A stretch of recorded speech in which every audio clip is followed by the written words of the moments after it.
Welcome back to Iranican Live. We have a very special guest tonight. Her name is Maryam Keshavarz. She's the writer and director of the film Circumstance, and I know a lot of our listeners have already heard about this film.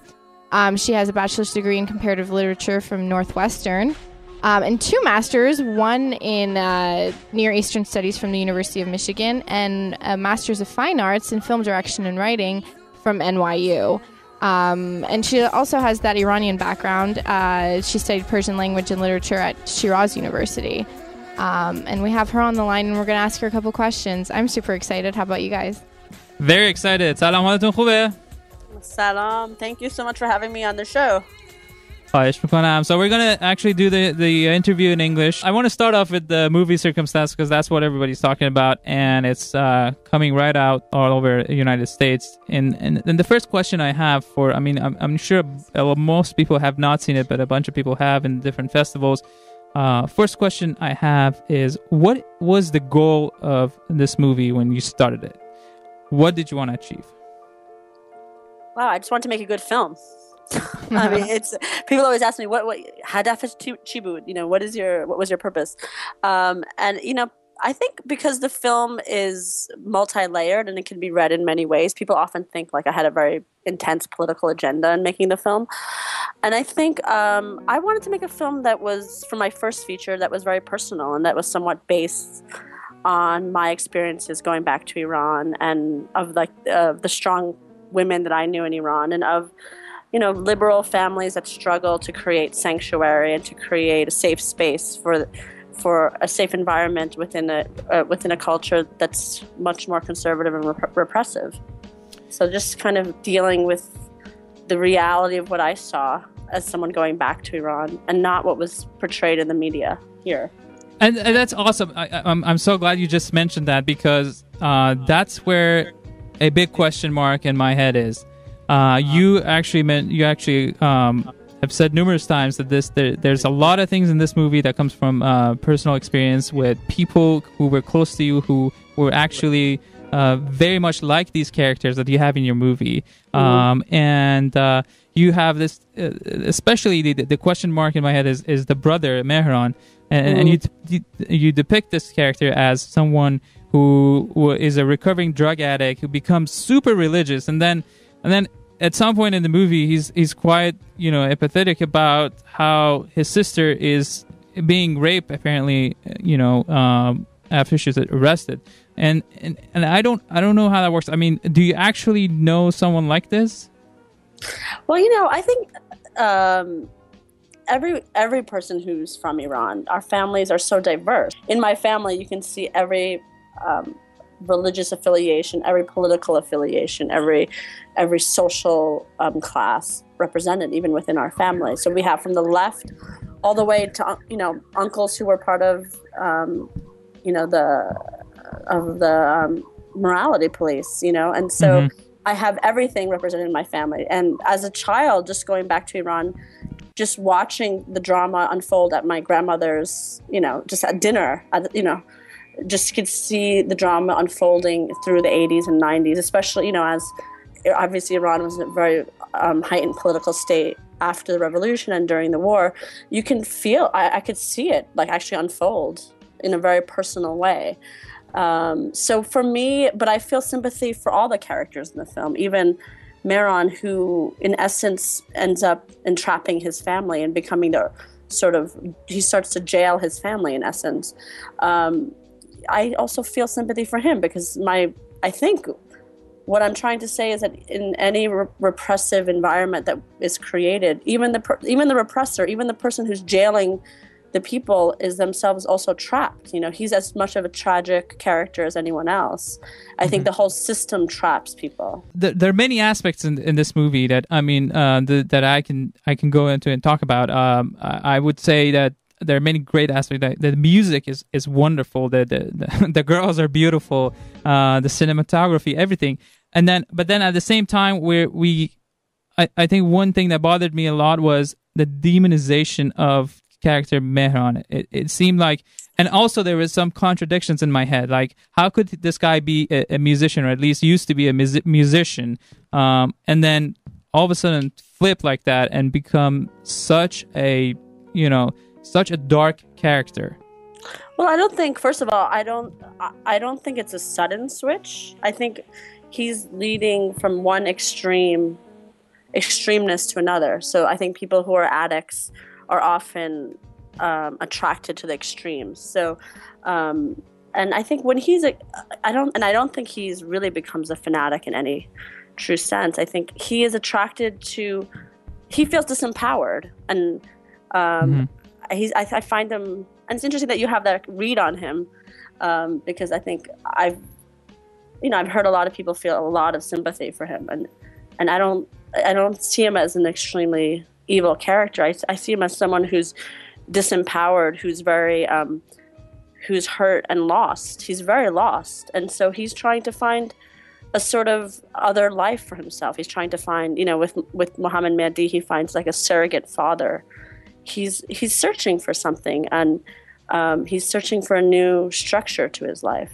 And he's not attracted to religion per se. He's attracted to something that will give him a sense of control. People who are often amazing musicians are so extreme in their talent, and often it's connected to drug addiction.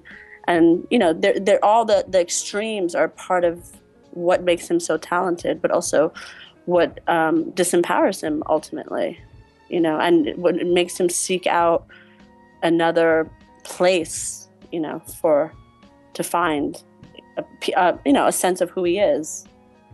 And I think that's the plight of the Iranian people in this day and age, being torn towards different extremes.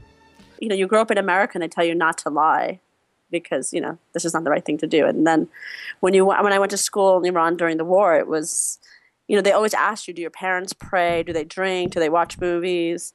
Mm-hmm. And so, you're taught to lie as a way to protect your family. And so it creates this sort of schizophrenia, this sort of, duality that's psychological, not, it's psychologically present in the characters. And that's something that creates psychosis that I wanted to evaluate. Exactly. And we're going to be talking more about that. You are listening to Iranican Live. Our guest right now is Maryam Keshavarz, writer and director of Circumstance. I wanted to ask one more thing. We were talking about how there was so many different, perspectives of this movie. I'm thinking you had three major viewpoints. One was from non-Iranians. One was from Iranians living outside of Iran, here in America, that you've been talking to, and probably one different one from Iranians living inside of Iran. Mm-hmm. How would you differentiate these? First of all, what's amazing to me is that non-Iranians really understand the nuance of the story. And to me, what's exciting is, and also people who are, I had a guy from the Czech Republic come up to me and say, this happened to us under the Czech Republic, or someone from Chile said this happened to us under dictatorship or in Cuba. So I think to me that was really exciting, those to hear that, or even Americans who don't necessarily come from that kind of environment, but they identify with the characters, and to me that's really exciting. And I think that's why your work is commendable, because it is humanizing something that is completely and consistently dehumanized in the media. You know what I mean? We're constantly given short episodic news about what's going on in Iran or what people are like, and we really need films like this to, whether or not people agree with the representation of the characters or not, it's a part of the reality that exists. Yeah, I think when we talked about the characters with the actors, we were just saying, what resonates to you in the situation of this character, and we talked about it in many different ways, and especially as people that grew up, some of the actors were born in Iran, some of them were born outside of the Iran. It depended, but we were looking at it in a very sort of human level. What is it that this character wants? But in terms of what was shocking to me, I had a lot of women, especially who had recently come from Iran. They drove from insane places to come see the film. At Sundance, someone drove 7 hours to come to the first LA screening. Wow. And there was really a very emotional, and they were telling me how, and they asked me if it was based on their friends or on them. Yeah. And I thought that was amazing, and it's very varied. I definitely have I had a very intense screening in Chicago that was very hostile. And oh wow, really? very, very hostile. And I generally find that the people that have the biggest problems with the film are men in their 50s and 60s. That have lived, outside of Iran for many years. And Really? I think I think it's interesting because, and I'm thinking of my own father who passed away a few years ago. It's interesting when you come to another country, you have this idea that you want to preserve culture, right? You want to trap culture and represent it in a certain way, and it doesn't evolve in a sense. And people always think that, maybe, that Iranians in the diaspora are more liberal. But that's not necessarily the case. I know a lot of incredibly liberal Iranians that live in Iran because for them, culture is constantly changing. Right, and here it's in a bottle. Again, you're listening to Iranican Live, and with us here we have Maryam Keshavarz, the writer and director of the movie Circumstance. So I just wanted to, I know we got into like the nitty gritty of the film. I haven't seen the film yet, unfortunately, but I did want to ask you a little bit about, your background in the filmmaking industry. How did you get started? And basically, what was your inspiration for doing this or starting to make films? I actually wasn't in film at all. I was doing my doctorate in Near Eastern Studies. I wanted to be a professor.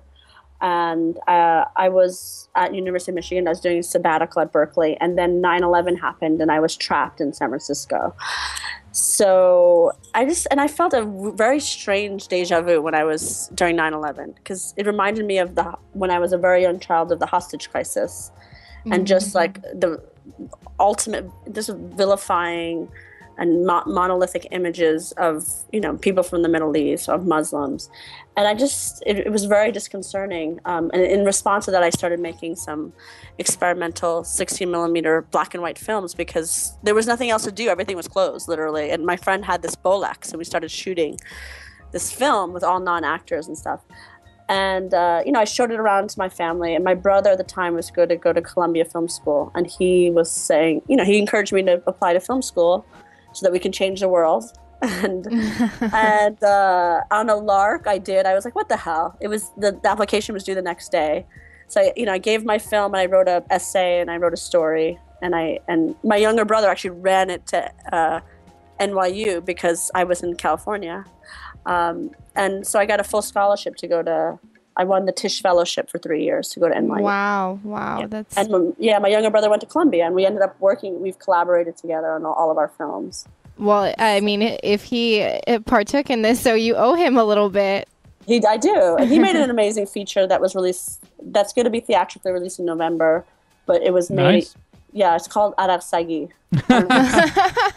And it's a great film, and it showed, it's won a lot of international awards, and it premiered at the Los Angeles Film Festival, but it's won awards at Rome and Tokyo, and it's been everywhere. Wow. So you set congratulations to him. You set up the expectations. You are responsible now for changing the world. You along with your brother, and we're looking forward to that world.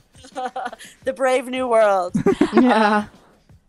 And I think it's a kind of naive way to enter into film, but I think anger is a good motivation, initial motivation. And then you really have to understand, anger doesn't sustain you, but it definitely pushes you to explore things. We felt, our whole life has been a question of translating culture, because in America, just telling Americans that Iran isn't what they think, and then in Iran telling Iranians that America's not what you think. Yeah, exactly. No, completely. So, I mean, what tips would you give people, like myself, I was telling you before the show started, who want to get involved in the industry, who want to either be a filmmaker, write screenplays, or whatever else that they want to do, cinematography, art direction, all of these like different careers that honestly Iranians haven't really infiltrated yet because we're so busy being doctors and engineers. I know, and right? lawyers.